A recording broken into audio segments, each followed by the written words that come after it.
Olá, amigos que nos acompanham em nosso canal no YouTube.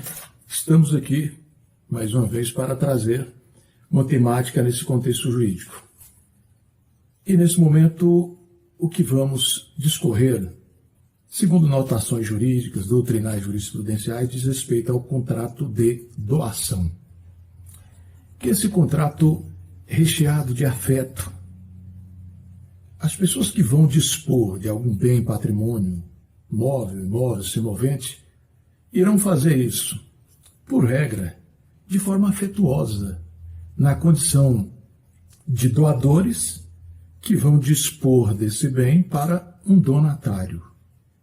Se isso se der dessa forma altruísta, sem exigir uma contrapartida ou um ônus do donatário, nós estaremos diante dessa chamada doação pura e simples, em que haverá ônus apenas para o doador, que abriu parte do seu patrimônio. Então, é um contrato que se tem ônus para o doador, mas não existe qualquer tipo de exigência de atribuição para o donatário.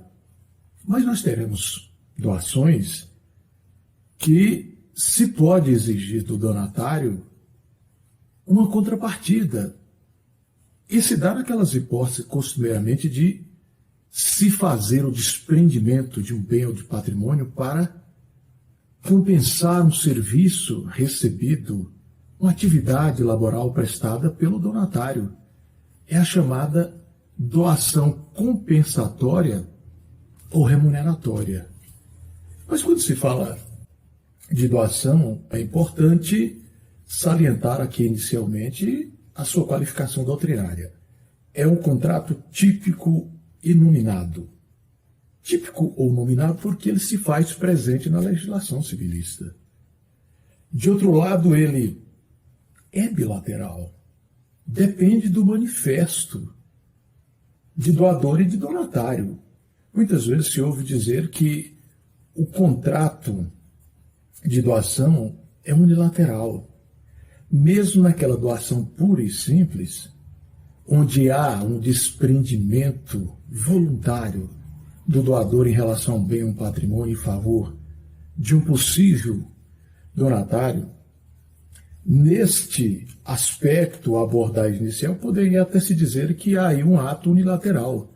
Mas o contrato, para reputar-se perfeito e acabado, ele é tipicamente bilateral.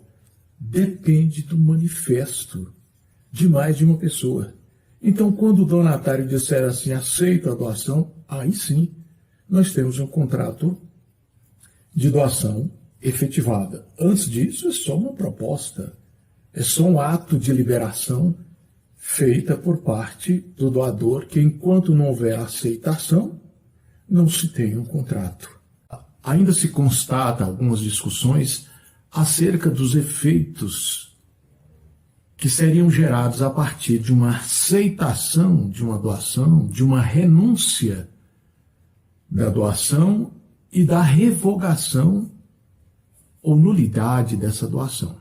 A discussão que se surge aí é porque nós poderemos ter um fenômeno da renúncia translativa e abdicativa, que costumeiramente se dá lá no universo das sucessões, nos inventários. Mas se tratando da renúncia, se essa pessoa efetivamente chegou a exercer a propriedade provisoriamente ou temporariamente em relação àquele bem, o efeito dessa renúncia será dali para frente, ex nunc. Mas, se essa pessoa que recebeu essa doação sequer chegou a exercer a propriedade desse bem, mas renunciou de plano a essa proposta, o efeito dessa renúncia será ex tunc, ou seja, retroage de volta todos os efeitos de propriedade que sempre existiram em favor daquele doador. E a revogação e a nulidade? Quando alguém tinha um bem, objeto de uma doação, ele já estava exercendo a propriedade, mas atingiu o doador com calúnia, injúria, difamação ou até tentativa de morte, quando houver essa revogação, o efeito será dali para frente, ex nunc. Mas se eu tenho uma nulidade de doação, como a doação inoficiosa, que não é caso de anulabilidade ou de anulação que produz o efeito apenas ex nunc dali para frente, o efeito será ex tunc, retroage ao nascedouro daquele ato, ou seja, alguém doou determinado bem ou patrimônio, extrapolando a sua parte.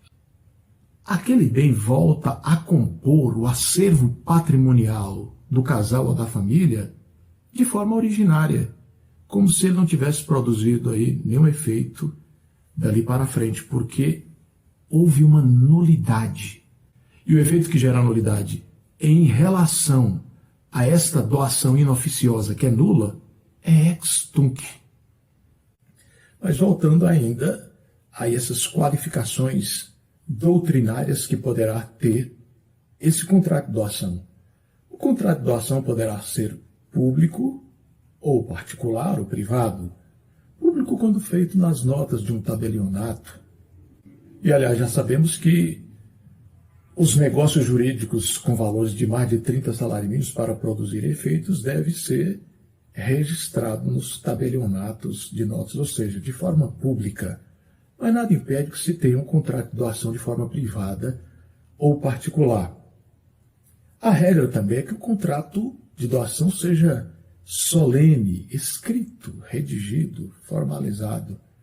Mas nada impede que esse contrato de doação, por exemplo, se dê de forma oral, em relação a bens de pequeno valor, móveis, e até na forma tácita ou implícita, quando estiver tratando de bens de valores inexpressivos, não tão significativos que se exigisse formalizar este documento. Mas o contrato de doação ainda poderá ser aleatório. No bojo de suas cláusulas poderão vir, por exemplo, uma condição suspensiva que remeterá à eficácia desse contrato a um evento futuro incerto. Por exemplo, se fez a doação ao nascituro, ao feto que está ali, que ainda não nasceu. O avô deixou uma casa, uma chácara para ele. Enquanto ele não nascer, nomeia-se o curador ventrix para cuidar desse patrimônio ali que o avô já deixou para ele. Mas essa doação só se efetiva a partir do nascimento com vida daquele donatário, que é esse nascituro. Se ele não nascer, não produzirá nenhum efeito aquela doação, ou seja, ela não se reputou perfeita e acabada, porque só haveria eficácia dela com o implemento daquela condição suspensiva, da mesma forma como se faz esse tipo de doação em prol de uma filha que irá casar-se, para que a doação da casa ou do apartamento só produza efeito quando houver a entabulação do casamento. Pode ser feita esse tipo de doação, mas se não houver o casamento da filha, não existiu o implemento da condição suspensiva. Então, esse contrato de doação não produziu eficácia. E há um dispositivo importante aí no Código Civil dizendo que quando se fizer doação e porventura o donatário venha morrer, pode-se estipular uma cláusula nesse contrato de doação de que esse bem reverta em favor do doador? Sim. O que não cabe é pleitear que esse bem doado, caso o donatário venha morrer, reverta-se em favor de terceiro, porque na situação nós teríamos aí uma compra e venda na modalidade extroversa. Precisamos ter muito zelo nisso. Ainda vale lembrar de outras circunstâncias. Não se cabe entabular uma doação para contemplar uma concubina. está ocultando aí um ato ilícito.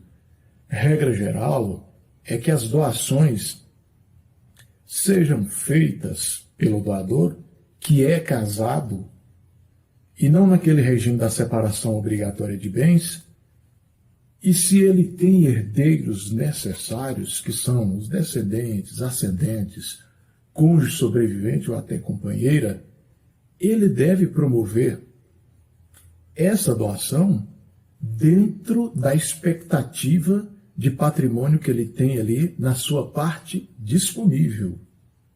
Quando se olha todo o patrimônio que o casal tem, é preciso analisar aí, numa expectativa de bens, direitos e partilhas, de que 50% desse patrimônio deve ser resguardado para o cônjuge sobrevivente. E 25% restante em prol dos herdeiros necessários. Então, a parte disponível que o doador teria seria mais 25% aí.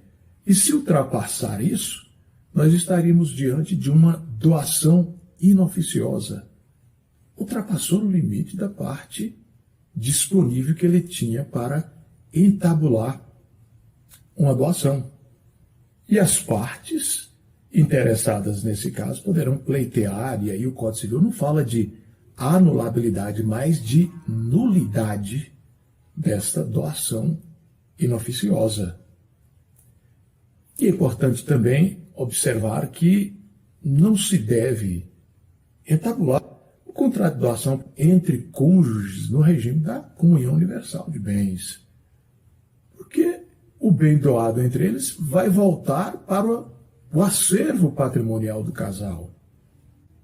É importante ter esse zelo. Nós ainda podemos observar que, costumeiramente, pode existir a doação de ascendente para descendente, a doação de pai para filho. Se ele não tratou ou destacou nada no contrato de doação dizendo de onde estaria saindo esse bem, se da parte disponível dele, ou se tratava-se de uma antecipação da legítima daquele herdeiro necessário, pelo silêncio, fica prevalecendo que houve aí uma antecipação da legítima em relação à expectativa de patrimônio que aquele herdeiro necessário recebeu por consequência desta doação. Mas, como dissemos, a doação é um negócio jurídico, um contrato onde está recheado de características de afeição, afetuosidade. Mas isso pode deixar de existir. E esta doação pode ser revogada a qualquer tempo. E a legislação até estipula prazo de 1 ano para, em determinadas circunstâncias, se promover esta revogação.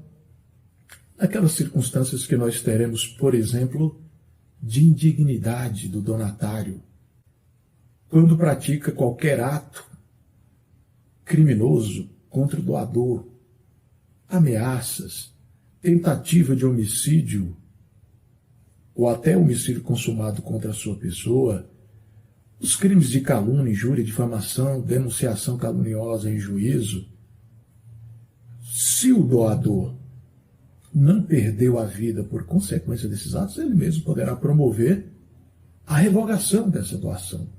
Mas se ele chegou a perder a vida, os herdeiros e sucessores posteriormente poderão fazê-lo por meio da ação de indignidade.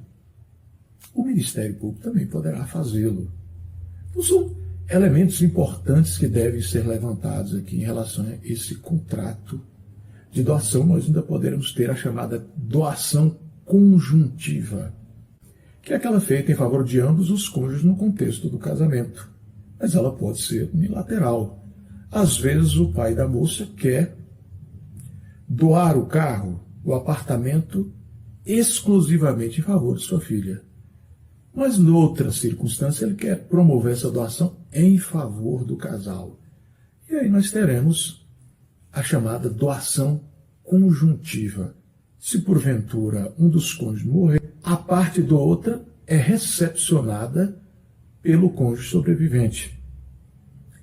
Ainda se verifica aí no nosso Código Civil, nesse contexto das doações, a chamada doação de subvenção periódica. O doador quer deixar um valor, uma importância para ser direcionada ao donatário a cada mês a título de alimentos, de gratificação, de auxílio para qualquer benefício em sua vida. Esta doação aí é tratada como doação de subvenção periódica e é contemplada pelo nosso Código Civil. Então, esses são os aspectos mais importantes que nós vamos encontrando nesse contexto dos contratos de doações, com suas respectivas qualificações doutrinárias, modalidades, legislação, o que se faz presente na doutrina, nas súmulas, nos enunciados. Se esse conteúdo, de algum modo, trouxe alguma informação valiosa para você, lançamos aqui um convite. Se inscreva em nosso canal no YouTube, onde há diversas outras aulas dessa natureza, com assuntos diversos, que pode continuar auxiliando a você, ao seu bairro, à comunidade. Convide outras pessoas a conhecer o nosso canal. Se inscreva, participe, manifeste, deixe o seu comentário, clica lá, dizendo se gostou ou não, manifeste-se. Para se inscrever é simples. Quando estiver assistindo às nossas aulas, ali no canto, abaixo do vídeo, tem as nossas iniciais ZW. Passa o mouse em cima ali, o dedo no celular, que vai aparecer o convite para se inscrever. E se inscrevam. De cá deixamos o nosso agradecimento pela sua companhia, participação e até o nosso próximo encontro.